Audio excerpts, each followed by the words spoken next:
र आजको कविताको शीर्षक रहेको छ कोहुमा। यो चाहिँ वान साइडेड लभरहरूको लागि एकदम टार्गेट गरिएर लेखिएको छ। कृपया सुनिदिनु होला। र कविता चाहिँ यसरी सुरु हुन्छ। 7 शरद बितेछन् प्रिय तिम्रो नाम जप्दा जप्दै, 7 शरद बितेछन् प्रिय तिम्रो नाम जप्दा जप्दै, मौनताको तरेलीमा प्रेमको दीप बाल्दा बाल्दै, न त भेट भो कुनै साँझ न त गुन्जियो तिम्रो स्वर, केवल अक्षरको लहरमा खोजिरहे तिम्रो मुटुमा मेरो लागि घर।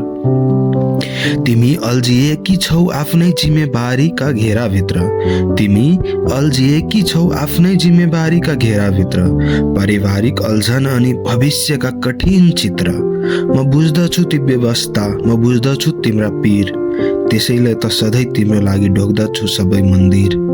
स्वीकार्य छ मलाई तिम्रो नकार्ने त्यो निश्चल भाव, स्वीकार्य छ मलाई तिम्रो नकार्ने त्यो निश्चल भाव, तिम्रो आदर नै काफी छ निको पार्न मेरो घाउ।